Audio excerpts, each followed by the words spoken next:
This video is sponsored by Squarespace.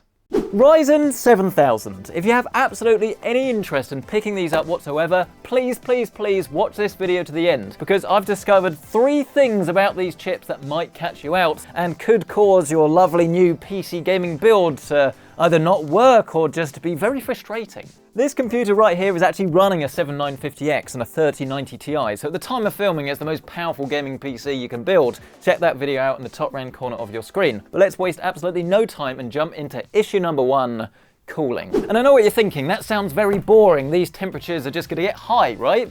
Well, that's not actually the problem. The problem is to do with the mount. Because I found what AMD have said slightly misleading. It makes sense, but it doesn't tell you guys the full story. Because yes, these are actually compatible with most AM4 coolers, but not all of them. Let me show you why. This is an incredibly high-end board, but this is going to apply to every single one, regardless of whether it's B660 or all the way up to X670. And traditionally, when you mount a new cooler, then 2 things can happen. You either use this stock mounting mechanism that AMD have got on the board, or you unscrew it, remove it, put a new backplate on the back, attach the cooler, and then happy days. But that's where the problem lies. I will now illustrate this by removing the default AM5 mounting hardware.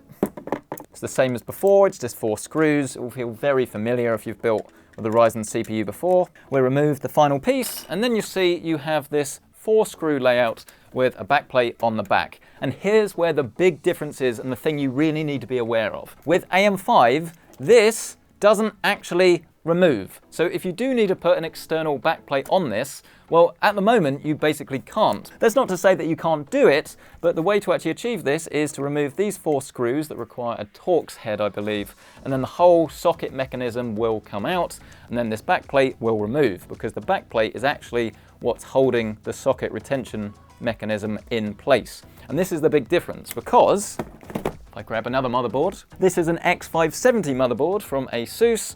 But if you look at the back, you'll notice we have 2 very different screw layouts. You've got 4 that are the same, but then 4 new ones on these new boards. And this is why you need to be very careful, because if you have a cooler that does actually need this to be removed and put a new backplate on, then basically it's not going to work. So it's not really ideal, but please just be aware of it. The cooler I tried to install was the Deepcool Assassin 3. It did use this cooling mechanism, but to AMD's credit, most coolers that do support AM4 don't actually mount this way. It's mainly the Intel ones that do. But if you're upgrading from an older system and you want to use an existing cooler, check how it mounts before proceeding. Just so we are 100% on the same page, it's if you need to use a backplate like this. There are cooling solutions like the Dark Rock 4 from Be Quiet that will actually ask you to remove these top 2 mounts, but still use these existing screws. Those are the same. If that's how your cooler mounts, don't worry about it. It is literally just if you need to take and remove this backplate out.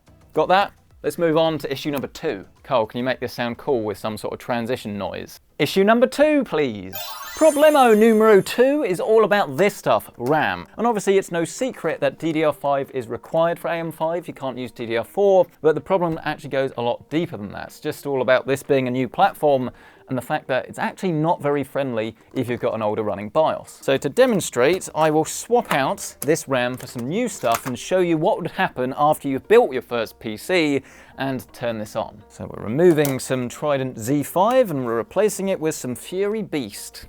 Okay, so new RAM is installed. The problem is going to be all about the time it actually takes to display something on screen. So I've reset the CMOS, everything is default, new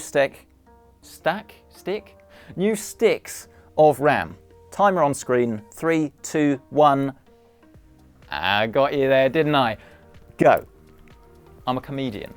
What you're looking for down the bottom is an error code 15, and this is like a memory check, because what these new boards do is actually check that the RAM is compatible with your system, and it essentially just tries different settings and compatibility to make sure it's going to work properly and not hang. But then in doing so, it kind of hangs because it keeps going over and over and over again until it actually works. And this process, if you're using like 100 gig of memory, this can take 5 minutes or so, like 400-500 seconds.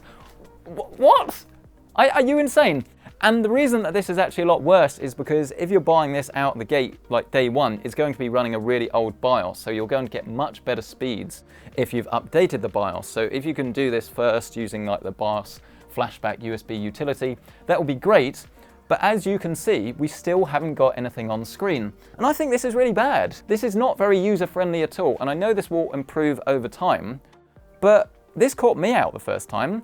And it was also made worse by the fact that even though AMD had supplied the memory kit and the motherboard, the default BIOS that had, like version 1.01, it didn't work with the memory at all. It actually took me to swap to different DDR5, update the BIOS, and then swap back before we got a display. I mean, look, you can see this problem. This is definitely switched on. The power cable is in, but we're now at error code 46. It just seems to get a little bit confused at the moment. Maybe it's just this particular motherboard. This is the ASRock Tai Chi, but maybe this is going to happen with all of them. Point being, be very careful and expect this to be a little bit less of a slicker experience than usual, because your PC might be working absolutely fine, but it might take a little bit of tweaking to get it to work. This is early adopters tax, I guess. I mean, I would actually love to get a system that works, but it's not looking good. Error code 46. Unexpected item in PC area. That's what error code 46 means. Error code 15, so it's trying it. Oh, it's thinking about it. Hang on a minute. Hang about. The error codes are going. 9C. 64. Zoo Lane. All okay. I think we're good. Yes! There you go. That is how difficult this can be at the moment to actually get a Ryzen 7000 PC to boot. It'll be fine, probably. You just need to update the BIOS and just expect it to take quite a lot of time. We're in. Happy days. I'm now going to shut this PC down to tell you about what was meant to be the third, but is now the fourth problem with Ryzen, and that is actually boot speed. And this I'm very confused by, because once the system knows the memory works, surely that should be the end of it, right? Like, fast boot on this is enabled. We've got a Gen 4 PCIe SSD in here, so it should be really quick. But once again, it seems as if the memory potential issue, this is a completely different stick now, I don't know if it will definitely do it, the memory checks seem to cause a little bit of a longer delay than I would like for you to actually get into your PC. I want to push the power button and the whole thing like goes, but that's not too bad actually. But you can see it is definitely slower than usual, and when I was using these sticks of, what are these, Trident Z5 Neos, the boot time was definitely a bit slower. Let's swap over and have a look at that, because I look a little bit silly there, because actually that was okay. We'll turn this on again, see how long this takes to actually boot. Error code 15. Carl, do some magic editing again, please.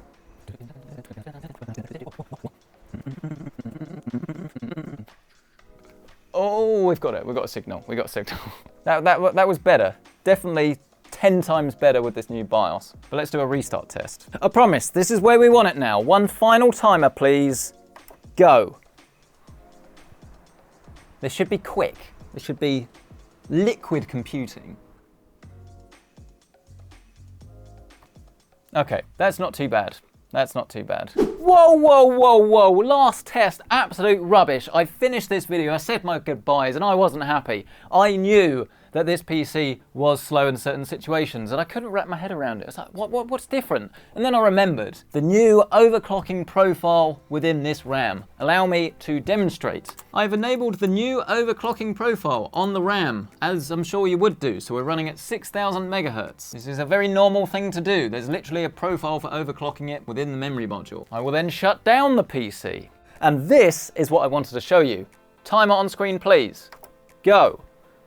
Imagine this is your PC, you're itching to play some Warzone, Fortnite, Apex, and this is when it still gets stuck on 15 and really has to think about it. Why does it have to do this every time? You're sitting here with this black screen and you just want to play some games. The alternative at the moment is to turn the profile off, but then you're going to lose performance. It's not like it's the end of the world, it's just we're not really able to take full advantage of those PCI generation 3 or 4 speeds if we're having to put up with things like this. It's a little bit of a bummer. So we get there in the end.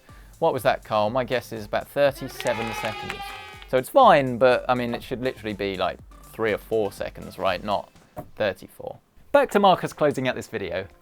All right, maybe it's not so much of a problem. It's slower than some of the other systems I've used. This is probably equivalent to like X299. I guess the PC I've got behind me, if you're wanting to go for older generation Ryzen or even Intel, I think it will boot slightly quicker than this, but I'm sure over time it will get better with more and more BIOSes. But either way, I hope this video has been useful for you. If it has, smash the like button, get subscribed. Let me know down in the comment section below. Are you going to go for Ryzen? Do you have a cooler that is not compatible? I'd love to hear from you, and if you want to check out anything in this PC, find the video on the top right corner of your screen or in the end screen. Amazon affiliate links are listed down below. Now, before you check out another PC-centric video, why not check out the sponsor of today's video, Squarespace. And Squarespace lets you create a beautiful professional website in literally just minutes. Connect with your audience and generate revenue through gated members-only content, manage your members, send email communications and leverage audience insights, all on one easy-to-use platform. You can also create a community on your Squarespace website with a fully integrated commenting system and powerful blogging tools to categorize, share, and schedule your posts. You can now even use third-party tools thanks to Squarespace extensions, which help you to manage inventory, promote products, streamline bookkeeping, and even display social media posts automatically. Getting started is incredibly simple. Just go to squarespace.com to start your free trial,